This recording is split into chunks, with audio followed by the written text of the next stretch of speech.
munaasabad ballaaran oo ay ku qalin jebinayeen arday dhameysatay dugsiga sare ee Buuhoodle ayaa lagu qabtay magaalada Buuhoodle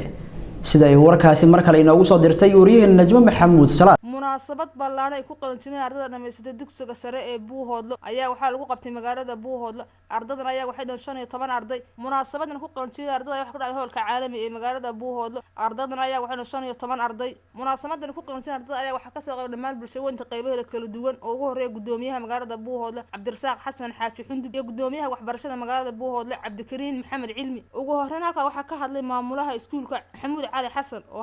halka dardaaran iyo hambaliyo ugu diray ardayda iskuulka dhameysay. sidoo kale halka waxa ka hadlay waalidiin macallimiin iyo martiyeer qaybaheeda kala iyo ardayda waxbarashada dhameysay oo dhamaantood halka ardayda ugu hambaliyay waxaan ku soo dhaweeynaa xafladda quruxda badan si gacmo furan iyo qalbi furan ba inta marka ka gudbo waxaan marka koowaad intaan hadalkayga u gudbin u hambaliyaynaynaa oo hambaliyadayna u diraynaa ardayda qalin bedelatay ama qalin jabisay mustaqbalkoodii 12 sano waxbarashada soo watay haddana insha Allah taala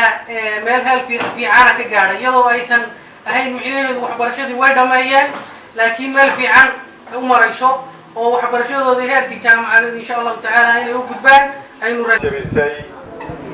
ama ka soo takharujtay dugsigii sare waxaan leeyahay waxatiin horta marka hore wax badan baa idin haray aqoontii madawidin dadaalkiina iyo juhdigiina ayaa la doonayaa inaad ku gaadhaan ku xisaabtama inaad tihiin mustaqbalkii waddankan agaasimaha noqon lahaa wasiirada noqon lahaa ku-xigeenada noqon lahaa madaxda dalka noqon lahaa inaad taa tihiin marka horeysa ku xisaabtama ha qariibsanina laakiin waqti yar waxaa laga yaabaa inaad noqotaan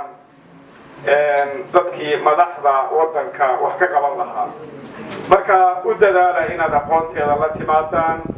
u dadaala inaad wax u barataan u dadaala in aydan ku dayan ummaddu inay noqoto ummad aqoon-yahaniina ummad aqoon leh ummad ku xisaabtanta in ay jahliga ay ka baxaan tusaale yar haddii aan soo qaato aqoonta iyo aqoon la-aantu intay isu jiraan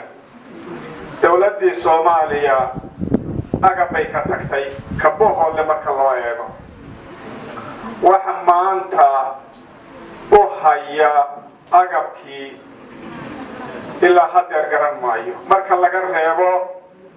gudoomiyaha ayuu ahaa Cabdiweyne degmada Cabdiweyne wixii lagaga tegay uu haya hadday dhul ahayd iyo hadday dhismo ahayd intaba tacliintu ay leedahay muhiimadda waxbarashada iyo tacliintu ay leeyihiin qiimaheeda waxaa inoogu filan keliya in ilaahay quraanka ku xusay oo yiri miismiin kuwa cilmiga leh iyo kuwa cilmiga aan lahayn maxaa ka qiimo badan shay ilaahay kitaabkiisa dhexdiisa uu ku xusay ama ku sheegay marka tacliinta ama waxbarashada in muhiimad iyo qaayo ay leeyihiin intaas ayaa nagaga filan waxbarashada waxay ka mid tahay waxyaabaha ummadaha lagu bedelo isla jeerkaasna u horseeda in horumar iyo baraaro nolosha ay ka gaaraan haddii bulshada aysan ahayn bulsho waxbaratay ama aysan ahayn bulsho tacliin leh run ahaantii waa bulsho ku nool. We have learning for many years. As we know, this resulted in the destruction and disaster that created for civilian people, and it leaves our people to famine and other social problems. The only solution for this case is the ban and ongoing education places like schools, universities, and so on. So you have to do that. Finally, I would like to encourage my friends to continue their studies. ugu dambeyntii halka waxa soo xiray gudoomiyaha magaalada Buuhoodle Cabdirasaaq Xaaji Xasan Xundub iyo gudoomiyaha waxbarashada Cabdikariin Maxamed Cilmi oo halka ardayda hambaliyo iyo dardaan u jeediyay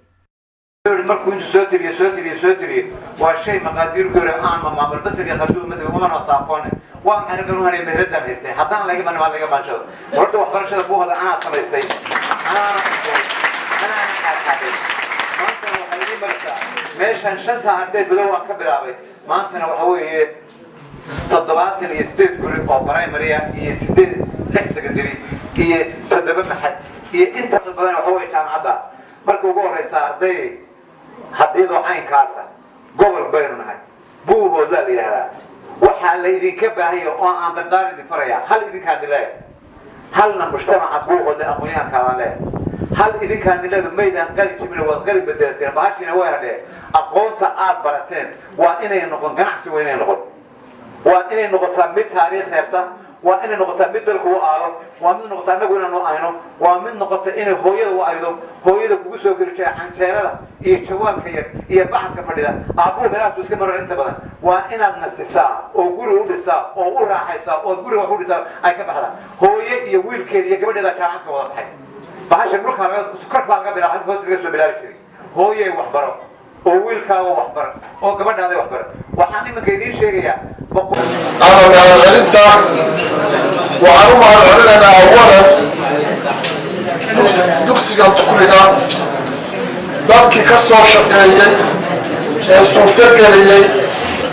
أنا طلعت ولا كبري أنا مسكح ولا كبري أنا وقت ولا كبري إيه مكفر الله حرمت ضلك عين عرفت عارف فضل وصف سكان وطيبة arrin dadku wada qabo oo dhammaan gobolada dalka ama degmooyinka dalka ka wada samaysanaya maaha waa arrin ku timid kolley sida aynu wada garanayno dadaal deer oo loo galay kuwaas mar walba waxay u baahan yihiin ugu yaraan in loo xusuusnaado dadkii suurtageliyey dugsi quality-gan leh ugu dambeyntii ayaa halka ardayda ku guddoonsiyay macallimiintii shahaado sharaf xalfadan waxay ku tahay jawi aad u qurux badan Sheekh Maxamuud Salaad telefishinka caalamiga Royal TV magaalada Buuhoodle